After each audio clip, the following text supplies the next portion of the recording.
To completely ignore the color of someone's skin is to deem his or her experiences invalid and unimportant. Most importantly, these courses taught me to never turn a blind eye to injustices that occur in this world, especially if they're happening in my own community. Thank you.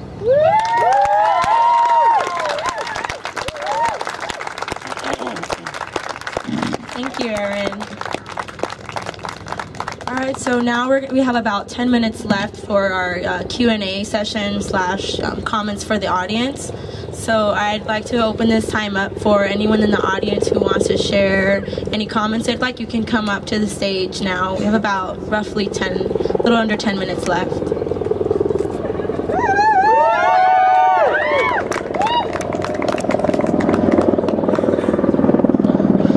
I'm angry, so I have to read from what I wrote, otherwise I'll be saying all kinds of crazy things.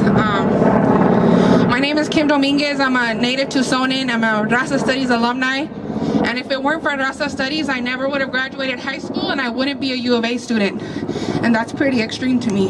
That pretty sad. That seems like, you know, the program is doing something. I have nothing reasonable, diplomatic, or even nice to say in the company of the opposition. It is not only painful, but inexcusable and traumatic that we, the ethnic studies community and people of color, have to navigate through our spaces as if we don't have post-traumatic stress disorder. As if we aren't resentful towards a particular group of people. That group of people being Tom Horn, John Huppenthal, John Petticone, Mark Stegeman, and Michael Hicks. All white privileged men who certainly don't make it any easier for a woman of color to not resent them. After attacking and destroying a program that saved my life and did not belong to them. Even more so, Mark Stegeman called for an independent audit. MAS complied, and it is never cited. The Cambian audit states that MAS closed the achievement gap between Latinos and white students for 2004 and 2009, and that students who took ethnic studies have a 5 to 10% higher graduation rate than students who didn't take the class, even white students. This is unprecedented. Stegeman also served as a hostile witness in the state proceedings that he should have been protecting the district, and he'll also be serving as a witness in court against Sean Arce and Jose Gonzalez in support of John Ward, an openly racist bigot who is not in favor of the program. I don't know what other unimaginable public ways this group of men have to display their bigotry and hate for the Latino community, hate for the Tucson community, and overall attack on the very students they serve.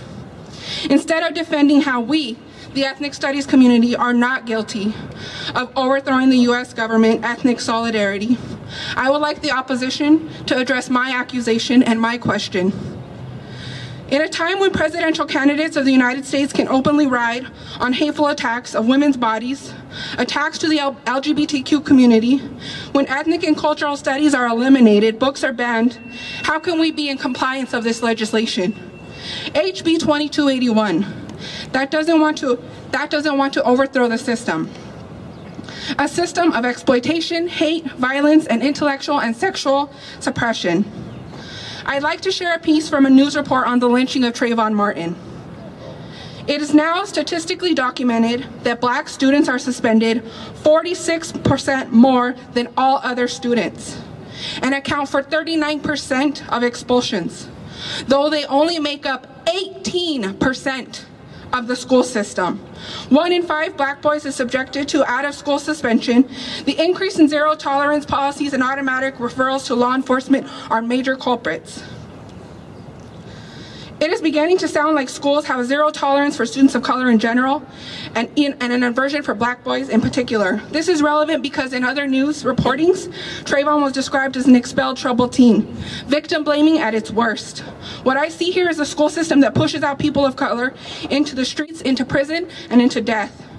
When I was at Choya High School, a population of almost 70% Latino, in a public assembly, the admin said, look to your left, look to your right.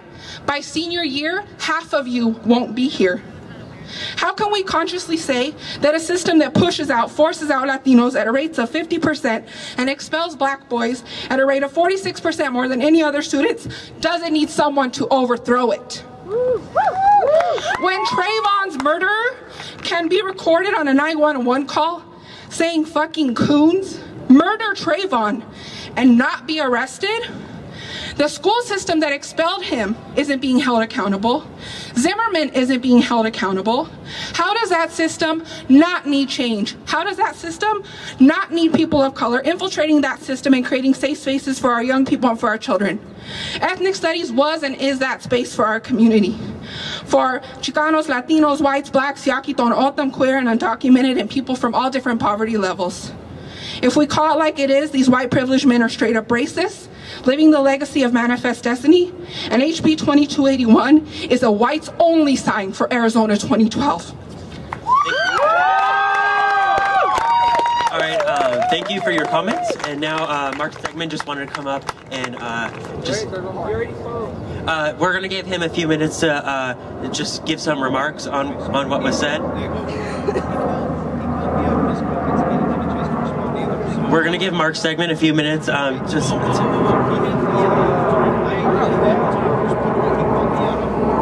getting wait.